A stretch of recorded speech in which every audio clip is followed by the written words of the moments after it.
One of the interesting things about the sequence of Lara going to Natla's office was how she went up the elevator shaft, because when we were looking at the sequence, it seemed like it was going to be pretty boring in the original game.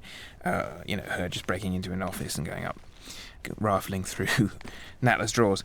So we came up with this idea of her using the counterweight to fly up the lift shaft, and it's kind of interesting because I remember that basically that actually got sort of, plagiarised a slight way. No, not plagiarised. What's the word? It was homaged in the Matrix movie, which was pretty cool, actually. And then in remaking the office section, we decided to use that space to actually build a little bit more information on Natla, because we don't really get to see a lot of Natla. So we came up with this idea of, instead of Lara originally just read some kind of diary, she gets to look through Natla's Video logs, exactly, and we get a little bit of backstory both on Larson and Pierre, and it was an interesting way to sort of get more character going on without Lara having to sort of interact with them or change the sequences too much.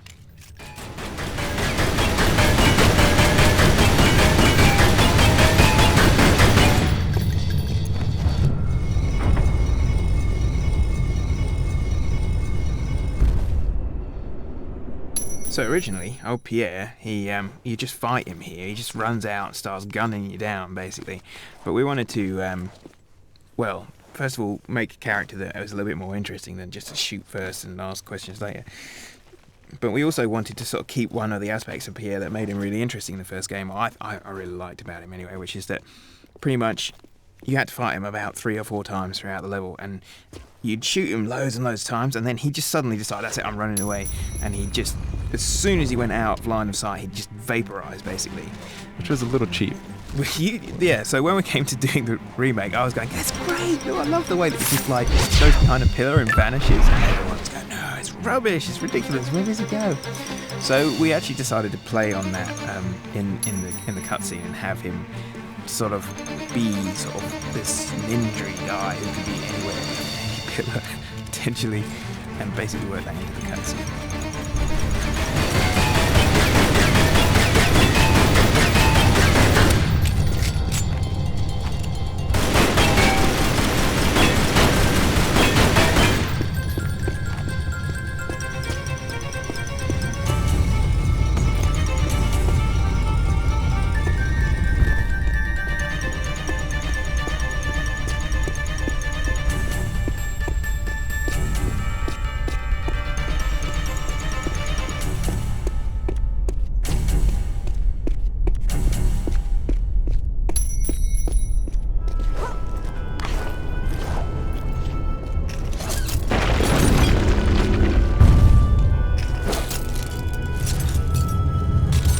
Folly is I would say probably the second most recognizable area from Tomb Raider 1, other than the T-Rex Valley. I think a lot of people really remember that sort of big vertical room and the climbing up the broken thing in the middle. So, I mean, we really wanted to sort of keep that feel when we redid it, and then just sort of make it more involved and sort of more challenging to the player this time. But essentially, it's pretty much unchanged. We even sort of went back and duplicated the textures from the original for like the floor panels in the middle, because they're sort of so recognizable. Yeah, I mean, it was an interesting sort of goal with that area because it's quite common that game designers, even when they have a 3D vertical sort of space that they can play with, they tend to sort of end up just making long flat things anyway. So that particular area from the original game was just sort of, let's go as vertical as we possibly can and see what we can do with it. And it was great with Lara being so sort of easy to kill, because it was such a frightening space to move through. And as usual with Anniversary, everything is double the size now, so it's even more frightening looking.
the idea of the two sections of the room was the first one was obviously just essentially sort of it was kind of really just basically a random death machine.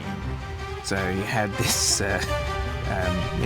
checkered pattern on the floor, and you're supposed to sort of be able to, I think, tell where the next lightning bolt was supposed to come and then try and avoid that area. But in reality, you just had to run across as fast as you possibly could in case you get fried. This is quality design. Random death. Random death machine. Do you realise how much time we had? Anyway, so after the random death machine, the concept of the next room actually was, I like the idea of having to put yourself into the most dangerous position you possibly get, right? Where under the hammer. You have to physically stand under the hammer and then wait for it kind of to crank back and then drop, and you have to just run off at the last second. And that was particularly evil in the first one because Lara moved so slowly. She took so long to react to anything. So you it really made for the situation where you'd sort of stand on the pressure plate and then you kind of run off and go, oh, and it didn't trigger, and you go, oh, it's a little bit too much of a chicken that time, and you'd run back and go, woo, run off. Well, at least that's what I used to do anyway.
Neptune. Neptune. Yeah. So originally the Neptune room was essentially just a hole in the floor with a little pool of water, wasn't it? How dare you?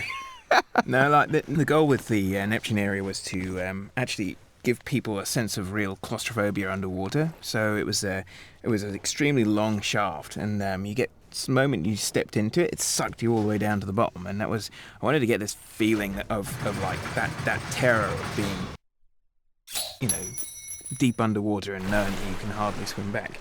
So because the draw distance on the original Tomb Raider, basically it faded to black after not very far.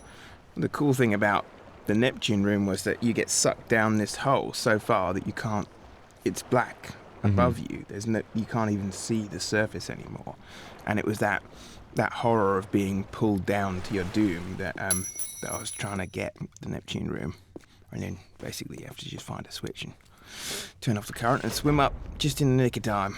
But what did you guys do?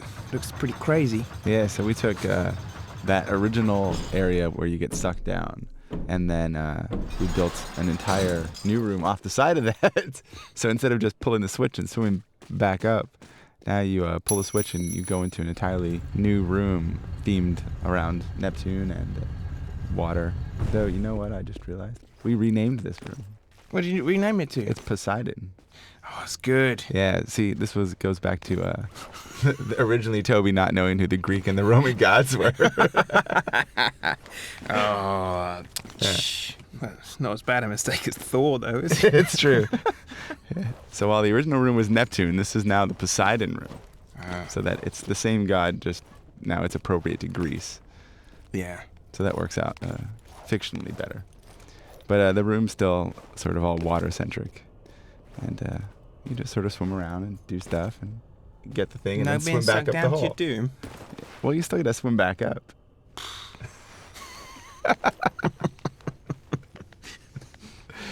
There's no doom Toby doesn't like.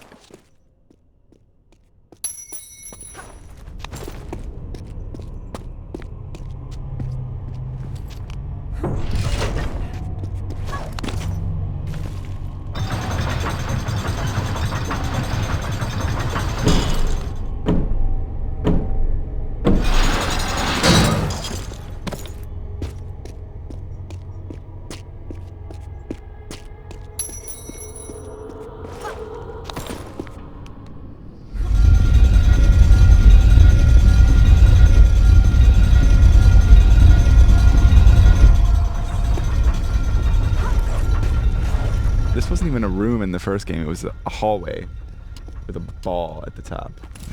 We didn't even have time to actually build Atlas.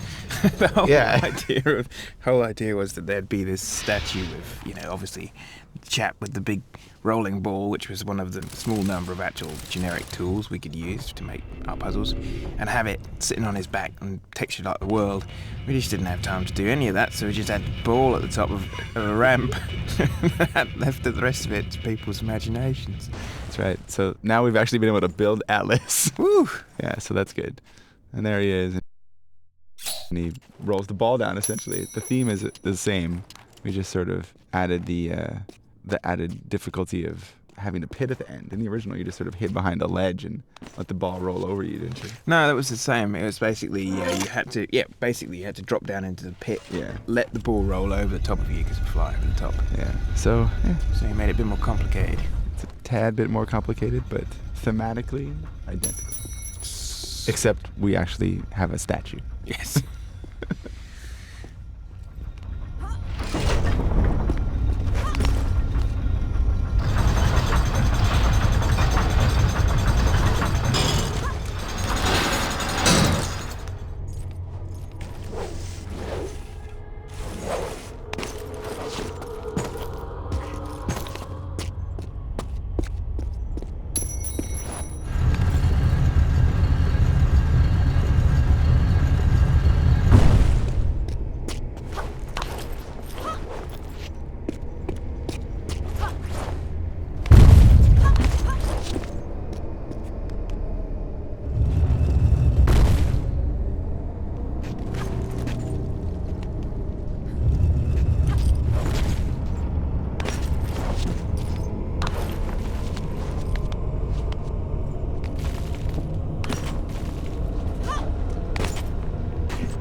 Damocles' room was basically, I mean, obviously his story is about having a sword sitting over his head. So the plan with the room was basically that you walk in and you see this like forest of swords hanging from the ceiling, and you think that's bad news. And then you pick your way through the room and actually nothing happens to you.